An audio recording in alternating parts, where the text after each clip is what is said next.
This story about the High Street seems to come up time and time again because people genuinely feel that this High Street, and all High Streets, but this High Street is worth saving. I'm Sam Walker. I'm the 5th generation of Walker to run Walker & Ling. So the Walkers have been here a long time.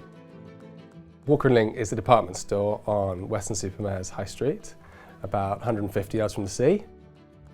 Every day, I would say once a day, somebody says, "You must never close," or, you know, "I remember such a thing," or "I knew your grandfather."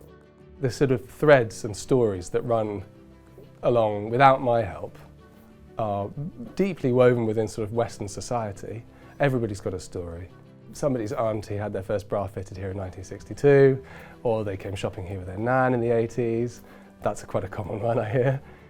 It's almost like it's not my business at all, you know. People have got such a rich history of Walker & Ling that way predates me. It's almost nothing to do with me.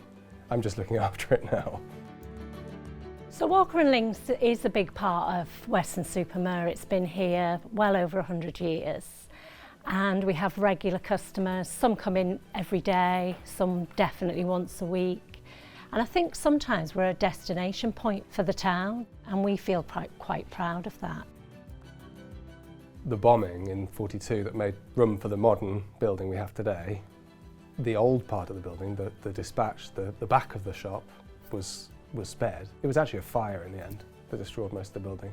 And my grandfather was out at sort of 4 o'clock in the morning in June 1942 with a hose pipe, apparently. That's how the story goes.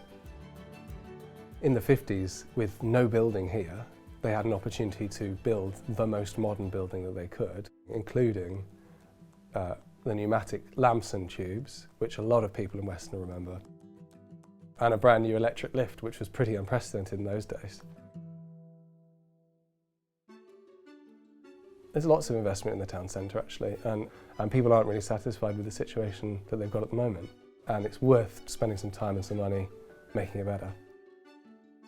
I think it's very important to preserve history because once it's gone, right? And there's no coming back from that, and there's no memories, there's nothing to look back on, that's why you learn history at schools, is why it's important to know, and to know where your roots are and where it's come from, to know how to build on that is really good. I think that's important, definitely. I think the store had given up its uniqueness to try and compete, to try and be the same as all the others. So the opportunity to invest in the storefront meant an opportunity to make yourself unique again, which include 130-year-old history, the war, the storefront, the tiles. That was all part of Weston's history and part of Walker & Ling. There was one black and white photo of the building as it is, just with all the sort of 60s finishes on it. And we put our finger, that's the one. And then the day we peeled off the sort of the 90s storefront and saw the original 50s architecture was really satisfying and pleasing and quite amazing to see that history just plastered over, and it was nice to draw it out and then reinstate it. So there's two things. On the one hand, you're shouting about this true history, which is fairly unique and unusual, and also certainly future-proofing the building. We couldn't have done it, we wouldn't have done it without North Somerset Council and support from Historic England. I think the High Street is the centre of this community, geographically, right next to the beach.